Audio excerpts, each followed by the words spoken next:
Madam ఇప్పుడు మీరు చెప్పారు మామీ మేకోవర్ అని చెప్పేసి. సో, దాంట్లో మీరు టమ్మీ టక్ అని చెప్పేసి అన్నారు.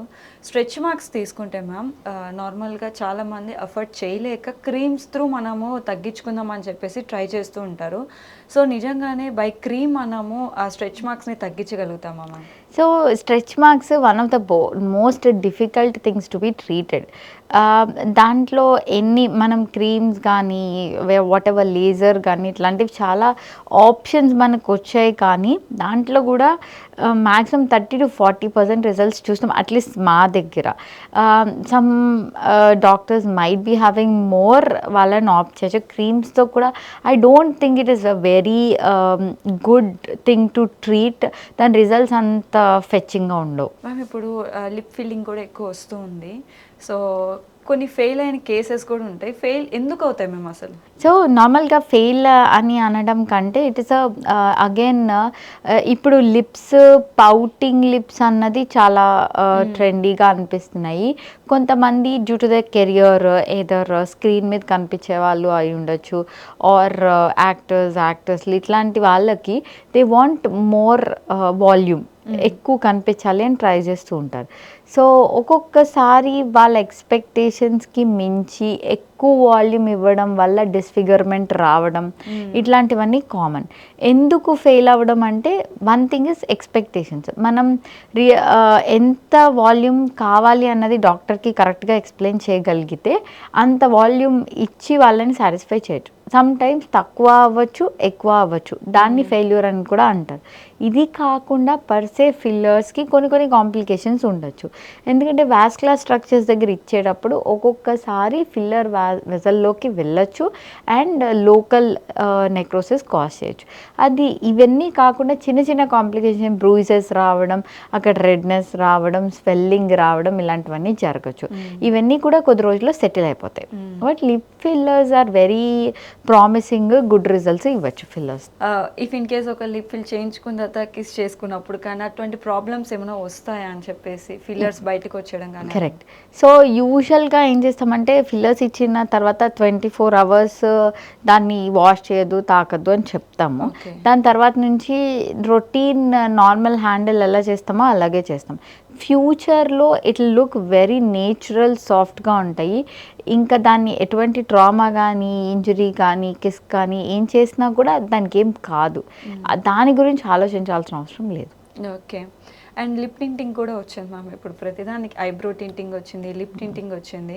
సో ఐ మీన్ ఈ ఐబ్రో అయినా సరే మన లిప్ అయినా చాలా సెన్సిటివ్ పార్ట్ మన ఫేస్లో. సో దాని మీద ఆ చిన్న బ్లేడ్స్ పెట్టడం వల్ల ఎటువంటి సైడ్ ఎఫెక్ట్స్ వస్తాయి మ్యామ్?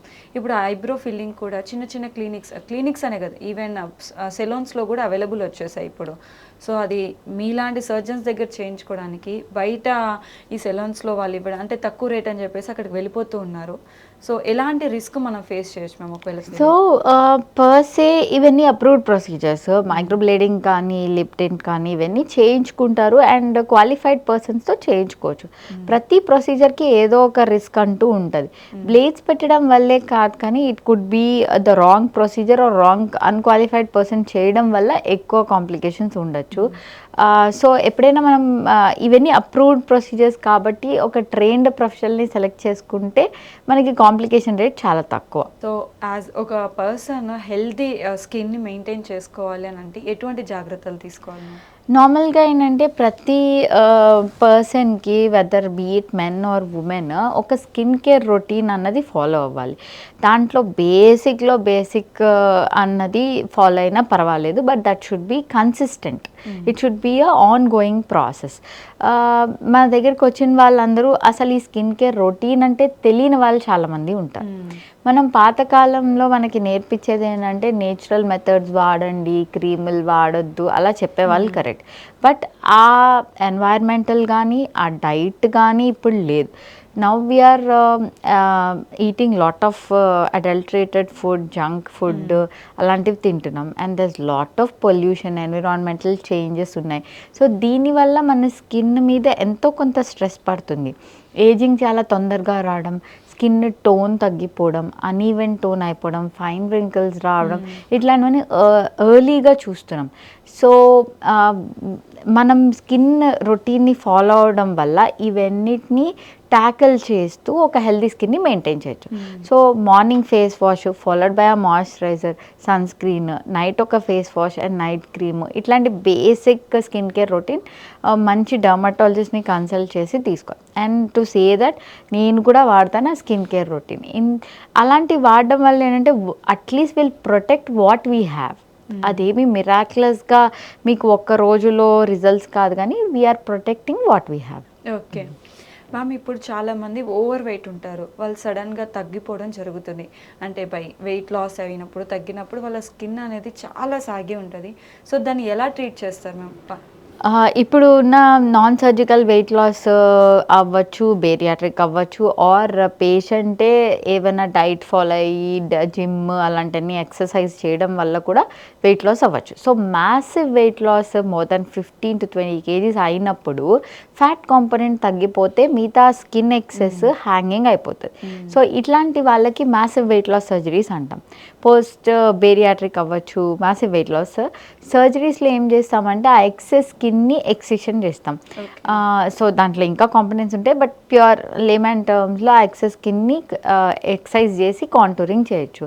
మోస్ట్ కామన్ టమ్మీలో కూడా బెల్ట్ లైపెక్టమీ అని, అప్పర్ బాడీ లిఫ్ట్ అని, బ్రెకియోప్లాస్టీ, మీడియల్ థై లిఫ్ట్, ఇట్లాంటి చాలా ప్రొసీజర్స్ ఉన్నాయి ఫర్ ఈ సాగి స్కిన్ ఎక్సెస్ స్కిన్ని రిమూవ్ చేసి స్కిన్ టైట్నింగ్ చేయొచ్చు. మ్యామ్, ఇప్పుడు ట్రాన్స్జెండర్స్ చూసుకుంటే వాళ్ళు ఎక్కువ మీ దగ్గరికి రావాలి మ్యామ్. కాస్మెటిక్ సర్జన్ దగ్గరికి వచ్చి వాళ్ళు సర్జరీ చేయించుకోవాల్సి వస్తుంది. సో వాళ్ళకి పైన అంటే ఆల్మోస్ట్ వాళ్ళు ఒక మేల్ బాడీ నుంచి మనం ఫీమేల్ బాడీకి చేంజ్ చేస్తాం. ఆ స్కిన్ అనేది కానీ ఆ స్ట్రక్చర్ కానీ ఎలా మెయింటైన్ చేయాల్సి వస్తుంది మ్యామ్? ఎలా సర్జరీ అనేది ప్రాసెస్? సో నార్మల్గా వాళ్ళ ఇది తర్వాత ఏదో male to female or female to male endocrinologist opinion and psychological evaluation అవుతుంది. అదన్నీ అయిన తర్వాత first thing is hormonal changes. ఎప్పుడైతే మేల్ టు ఫీమేల్ అయ్యి ఫీమేల్ హార్మోన్స్ కానీ ఫీమేల్ టు మేల్ అయినప్పుడు మేల్ హార్మోన్స్ వచ్చినప్పుడు మన బాడీలో సప్లిమెంటేషన్, దెన్ ఆటోమేటికల్లీ ఆ హార్మోనల్ చేంజెస్ స్టార్ట్ అవుతాయి. సో ఇప్పుడు ఫీమేల్ హార్మోన్స్ ఇచ్చినప్పుడు బ్రెస్ట్ డెవలప్మెంట్ అని చెప్పి హెయిర్ గ్రో అవ్వడం ఇట్లాంటివన్నీ ఆటోమేటిక్గా జరుగుతాయి. అండ్ దీనికి మన సర్జరీస్ యాడ్ చేస్తాం. సో అప్పుడు ఈ హార్మోనల్ థెరపీ అవుతుండగా మనం బ్రెస్ట్ ఇంప్లాంట్స్ అని ఆర్ జెనటల్ సర్జరీ కానీ అండ్ ఫేషియల్ ఫెమినైజేషన్ ప్రొసీజర్స్ ఇట్లాంటివన్నీ చేయొచ్చు. కొంతవరకు హార్మోనల్ రోల్ ఆ అడిషన్వి మనం సర్జికల్గా కరెక్ట్ చేయొచ్చు. ఓకే. సో రీసెంట్గా ఒక ట్రాన్స్జెండర్ని చూసాను మ్యామ్. తను ఈ సైడ్ బోన్స్ అనేది తీసేయడం జరిగింది. అంటే నార్మల్గా మనకి జా బోన్ ఒకటే కదా, అంటే మాకు తెలిసినంత వరకు ఒకటే ఉంటుంది కాబట్టి ఆ బోన్ రిమూవ్ చేసినంత మాత్రాన అంటే మేల్కి అండ్ ఫీమేల్కి ఏమైనా డిఫరెంట్ ఉంటుంది మ్యామ్ ఇక్కడ బోన్ స్ట్రక్చర్? ఇక్కడ మీరు చూస్తే మేల్ ది మోర్ స్క్వేరిష్గా ఉంటుంది అండ్ ఫీమేల్ ది మోర్ కోనికల్గా ఉంటుంది. సో వాళ్ళు ఫీమేల్ టు మేల్ అయినప్పుడు కానీ మేల్ టు ఫీమేల్ అయినప్పుడు ఆ చేంజెస్ ఇస్తాం. సో ఇప్పుడు మీరు అడిగిన దానిలో ఆ స్క్వేర్గా ఉన్న దాన్ని మోర్ కోనికల్గా చేయడానికి ఇక్కడ not the whole bone, part of the bone is contoured అంతే, మొత్తం బోన్ రిమూవ్ చేయం. సో ఇక్కడ స్క్వేరిష్గా ఉంటుంది యూజువల్గా, దాన్ని మోర్ కోనికల్గా కాంటూర్ చేస్తాం అంతే, మొత్తం రిమూవ్ చేయం.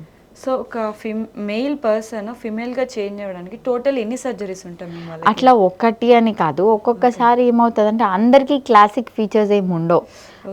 సో కొంతమందికి 2 కామన్ థింగ్స్ ఏంటంటే ఒకటి genital surgery male to female అన్నా ఫీమేల్ టు మేల్ అన్నా, ఇంకొకటి బ్రెస్ట్ సర్జరీ. ఫీమేల్స్ అంటే ఇంప్లాంట్స్ కానీ బ్రెస్ట్ గురించి పెట్టించుకోవడానికి, మేల్స్ అయితే రిమూవల్ అది చేస్తాం. అలా కాకుండా ఫేషియల్ ఫెమినైజేషన్, కొంతమందికి నోస్, మోస్ట్ కామన్ జా అండ్ నోస్, ఫ్రంటల్ కూడా ఏరియాస్ బాసింగ్ అలా ఉంటాయి మెన్లో అయితే, వెరస్ ఉమెన్లో అయితే మోర్ స్మూత్. సో అవి కూడా చేస్తాం, అలాంటి వేరియేషన్స్ చేస్తాం. ఇప్పుడు ఒక పేషెంట్లో నోస్ బాగానే ఉంది and it looks more feminine, దాన్ని మనం చేయనవసరం లేదు. So it depends on the person again. So glutathione strips గురించి మీరు చెప్పారు కాబట్టి అంటే అది కంటిన్యూస్గా తీసుకోవాల్సి వస్తుందా, లేదా దాంట్లో కూడా సమ్ డోసెస్ అంటే ఇంతవరకే చాలు అనేసి ఏమి ఉంటుంది, ఒక 3 months or 4 months అట్లా? అట్లా అని కాదు, యూజువల్గా మనకి ఈవెంట్స్ ముందు దాన్ని ఒక ప్రోటోకాల్ ప్రకారం ఇస్తాము. ఆ గ్లూటోథయాన్ ఇనిషియల్గా తీసుకున్న తర్వాత ఆ అక్యూట్ ఇది అయిపోయిన తర్వాత మెయింటెనెన్స్ కోసం పోస్ట్ రెగ్యులర్ ఇంటర్వెల్స్లో మెయింటెనెన్స్ డోసెస్ ఇస్తే బెటర్. ఆ టోన్ అలా కంటిన్యూ అవుతుంది.